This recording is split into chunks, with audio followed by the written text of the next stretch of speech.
तो मैं आज आपके लिए स्पेशल जो इकोनॉमिक्स के स्टूडेंट्स हैं और अपना यूजीसी नेट की तैयारी कर रहे हैं उनके लिए एक बहुत ही महत्वपूर्ण टॉपिक लेकर आया हूं। उस टॉपिक का नाम है डब्ल्यूटीओ। डब्ल्यूटीओ क्या होता है आप समझ ही गए होंगे। डब्ल्यूटीओ है वर्ल्ड ट्रेड ऑर्गेनाइजेशन, विश्व व्यापार संगठन। देखिए दोस्तों, ये टॉपिक अर्थशास्त्र में इतना महत्वपूर्ण है कि जो यूजीसी नेट का एग्ज़ाम होता है इसमें हर बार एक क्वेश्चन पक्का आता ही आता है। इसमें से एक क्वेश्चन आपका एग्ज़ाम में आता ही आता है। तो जैसा कि हम सभी जानते हैं कि जब एग्ज़ाम देते हैं वहाँ पर जो कंपटीशन होता है तो वहाँ पर एक एक क्वेश्चन मायने रखता है। तो इसलिए यह टॉपिक आपके लिए बहुत ही महत्वपूर्ण बन जाता है। और जो मैं आज आपको करवाने जा रहा हूँ उसमें से आपका 100% एक क्वेश्चन आएगा। तो आशा करता हूँ कि आप अंत तक, लास्ट तक ये वीडियो देखेंगे और इसका फ़ायदा उठाएंगे। तो आइए बात करते हैं डब्ल्यूटीओ के बारे में। सबसे पहले स्थापना, कि डब्ल्यूटीओ की स्थापना कब की गई। दोस्तों, डब्ल्यूटीओ की स्थापना 1 जनवरी 1995 को की गई। कब की गई? 1 जनवरी 1995 को डब्ल्यूटीओ की स्थापना की गई। अब आइए, दूसरा पॉइंट है डब्ल्यूटीओ का मुख्यालय कहाँ है। दोस्तों, डब्ल्यूटीओ का मुख्यालय जेनेवा, स्विट्ज़रलैंड में है। कहाँ पर है? जेनेवा, स्विट्ज़रलैंड में। उसके बाद डब्ल्यूटीओ के सदस्य देश कितने हैं, यह भी एक महत्वपूर्ण क्वेश्चन बनता है। यदि हम बात करें दिसंबर 2020 तक की, तो अभी तक हमारे डब्ल्यूटीओ के सदस्य देश 164 हैं। और आज तक भी दोस्तों, आज तक भी जब मैं यहाँ वीडियो बना रहा हूँ अभी भी डब्ल्यूटीओ के सदस्य देश 164 ही हैं। उसके बाद क्वेश्चन बनता है कि डब्ल्यूटीओ को किसके स्थान पर बनाया गया है, या फिर ये कह लीजिए कि डब्ल्यूटीओ किसकी जगह प्रतिस्थापित किया गया है। कौन है? गैट। गैट के स्थान पर डब्ल्यूटीओ को बनाया गया है। इससे पहले कौन सा संगठन था? गैट था। गैट की जगह पर डब्ल्यूटीओ को बनाया गया है। उसके बाद दोस्तों, कि डब्ल्यूटीओ के अब तक कितने मंत्री स्तरीय सम्मेलन हो चुके हैं। दोस्तों, यदि हम बात करें मंत्री स्तरीय सम्मेलन की, तो अभी तक इसके 11 मंत्री स्तरीय सम्मेलन हो चुके हैं और 12वां मंत्री स्तरीय सम्मेलन होना अभी प्रस्तावित है। तो दोस्तों, अब इसके जो 11 मंत्री स्तरीय सम्मेलन है ये आपके लिए बहुत ही महत्व रखते हैं। ये 11 के 11 मंत्री स्तरीय सम्मेलन बहुत ही महत्वपूर्ण है। क्यों? क्योंकि इन मंत्री स्तरीय सम्मेलन में से काफ़ी क्वेश्चन बनते हैं। तो पहला क्वेश्चन क्या बनता है कि डब्ल्यूटीओ का पहला मंत्री स्तरीय सम्मेलन कहाँ पर हुआ। तो दोस्तों, जैसा कि आप यहाँ पर देख रहे हैं, डब्ल्यूटीओ का पहला मंत्री स्तरीय सम्मेलन सिंगापुर में हुआ। डब्ल्यूटीओ का पहला मंत्री स्तरीय सम्मेलन सिंगापुर में हुआ। और कब हुआ? 1996 में। उसके बाद आपसे पूछा जा सकता है कि डब्ल्यूटीओ का 11वां मंत्री स्तरीय सम्मेलन कहाँ पर हुआ। हाल ही में तो यही हो चुका है ना। 11वां मंत्री स्तरीय सम्मेलन कहाँ हुआ था? ब्यूनस एयर्स, अर्जेंटीना में। और कब हुआ? 2017 में। तो 2 क्वेश्चन ये बन गए। और तीसरा क्वेश्चन जो बहुत ही महत्वपूर्ण है, जो लगभग क्वेश्चन आता ही है नेट में, तो वो क्वेश्चन बनता है आपको यहाँ पर 4 मंत्री स्तरीय सम्मेलन के जो स्थान हैं, कि जहाँ जहाँ मंत्री स्तरीय सम्मेलन हुए हैं वो स्थान के नाम दे दिए जाएंगे 4। और उसको आपने क्या करना है? उसको आपने एक क्रम में लगाना है। क्रमानुसार कैसे? कि पहले जो हुआ, उसके बाद जो हुआ, उसके बाद जो हुआ और लास्ट में जो हुआ। इस प्रकार आपने उसको क्रम में लगाना है। तो दोस्तों, आपने ये जो मंत्री स्तरीय सम्मेलन हुए हैं, पहला, दूसरा, तीसरा, चौथा, और इनके होने का जो स्थान है, इनके होने का जो स्थान है वो स्थान आपने क्रम अनुवाद सीक्वेंस वाइज आपने याद करने हैं। आपको याद होने चाहिए। ये क्वेश्चन आपका आएगा पक्का, 100% आएगा। तो दोस्तों, पहला मंत्री स्तरीय सम्मेलन कहाँ पर हुआ? पहला मंत्री स्तरीय सम्मेलन हुआ सिंगापुर में। दूसरा मंत्री स्तरीय सम्मेलन हुआ जेनेवा में। तीसरा मंत्री स्तरीय सम्मेलन हुआ सिटले या फिर सिएटन में। चौथा मंत्री स्तरीय सम्मेलन हुआ दोहा में। 5वां मंत्री स्तरीय सम्मेलन कहाँ पर हुआ? कैननकन में। छठा मंत्रिस्तरीय सम्मेलन हुआ हांगकांग में। सातवां मंत्रिस्तरीय सम्मेलन कहाँ पर हुआ? सातवां मंत्रिस्तरीय सम्मेलन हुआ जेनेवा में। आठवां मंत्रिस्तरीय सम्मेलन हुआ फिर से जेनेवा में। नौवां मंत्रिस्तरीय सम्मेलन हुआ बाली इंडोनेशिया में। 10वां मंत्रिस्तरीय सम्मेलन हुआ नैरोबी कीनिया में। और 11वां मंत्रिस्तरीय सम्मेलन हुआ ब्यूनस एयर्स अर्जेंटीना में।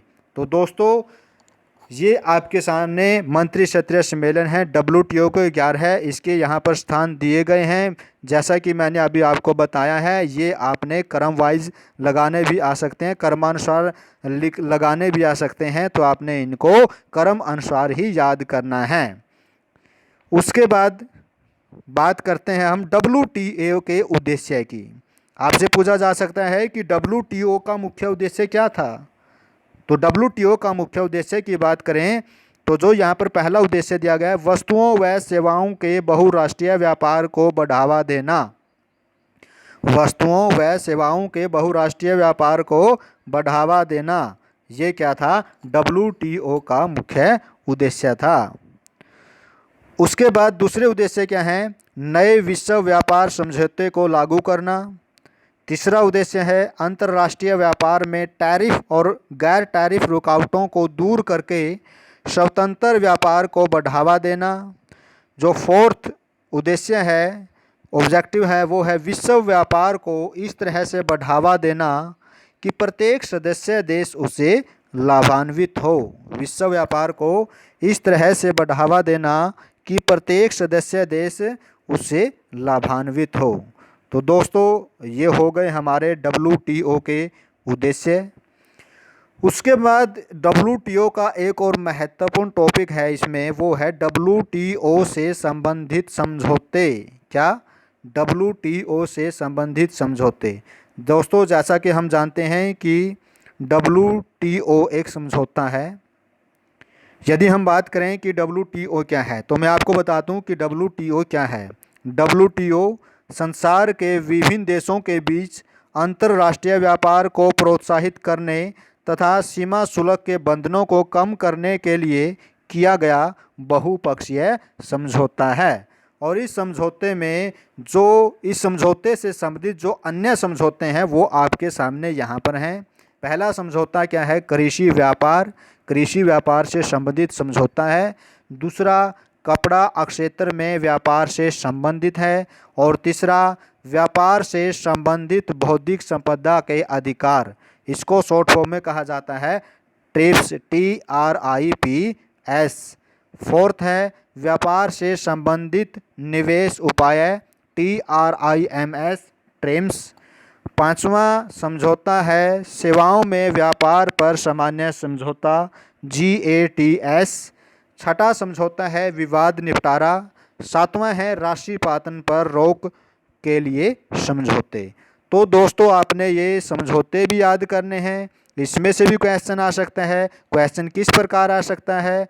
दोस्तों आपसे पूछा जा सकता है कि निम्नलिखित में से WTO से संबंधित समझौता नहीं है। क्या क्वेश्चन आ सकता है कि निम्नलिखित में से WTO से संबंधित समझौता नहीं है? तो आपको वहाँ पर ऑप्शन में क्या दे सकते हैं? जैसे कि ए ऑप्शन में दे दिया आपको TRIPS, बी ऑप्शन में दे दिया TRIMS, सी ऑप्शन में दे दिया GATS और डी ऑप्शन में दे दिया मान लीजिए आपको कस्टम यूनियन। तो यहाँ पर हम देखते हैं कि जो TRIPS है, TRIMS है और जो GATS है, ये तीनों WTO से संबंधित समझौते हैं। तो इसका मतलब है कि कस्टम यूनियन हमारा आंसर होगा। तो इसलिए आपने ये समझौते भी याद करने हैं। दोस्तों जैसा कि हमारा समझौतों में एक आया था ट्रिप्स, TRIPS। ट्रिप्स क्या है? ट्रिप्स जो है वो हमारे जो व्यापार से संबंधित बौद्धिक संपदा अधिकार हैं उनसे संबंधित है। ये ट्रिप्स व्यापार से संबंधित बौद्धिक संपदा अधिकार पेटेंट की व्यवस्था करती है। और जो ट्रिप्स के अनुसार पेटेंट है उनकी समय अवधि क्या है, ये आपके सामने यहाँ पर दी गई है। ट्रिप्स के अनुसार पेटेंटों की समय अवधि। तो आइए बात करते हैं सामान्य पेटेंट की कितनी अवधि है, 20 वर्ष। आपसे पूछा जा सकता है ये भी। सामान्य पेटेंट की समय अवधि है 20 वर्ष। कॉपीराइट की समय अवधि कितनी होती है, 50 वर्ष। ट्रेडमार्क की समय अवधि कितनी होती है, 7 वर्ष। दवाइयाँ जो पेटेंट करवाई जाती है उनकी समय अवधि कितनी होती है, 10 वर्ष। और जो औद्योगिक डिज़ाइन होता है उसका जो पेटेंट करवाया जाता है उसकी समय अवधि कितनी होती है दोस्तों, 10 वर्ष। तो ये था। उसके बाद हमारे यहाँ पर मुख्य 3 समझौते हैं, एक TRIMS, TRIPS और GATS। ये समझौते देकर आपसे पूछा जा सकता है कि यहाँ पर भी इन तीनों से संबंधित एक जो क्वेश्चन है वो आपसे पूछा जा सकता है, जैसे कि विश्व व्यापार संगठन के संदर्भ में ट्रिम्स का पूर्ण रूप क्या है, फुल फॉर्म क्या है ट्रिम्स की। तो दोस्तों ट्रिम्स की फुल फॉर्म है ट्रेड रिलेटेड इन्वेस्टमेंट मेजर्स।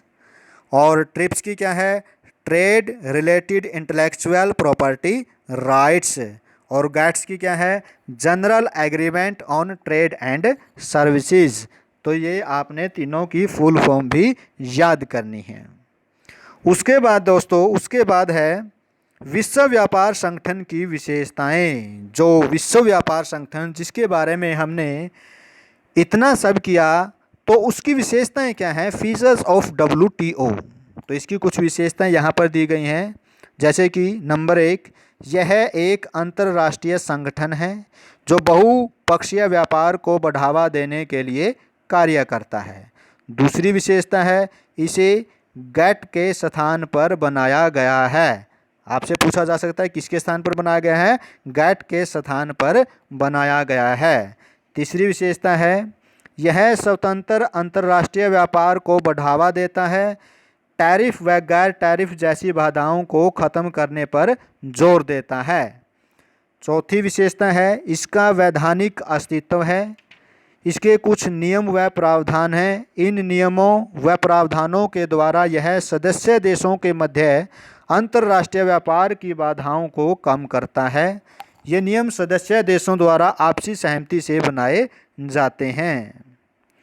उसके बाद है हमारा पांचवा पॉइंट है WTO के सदस्य देशों द्वारा किए गए समझौते सभी सदस्य देशों पर लागू होते हैं।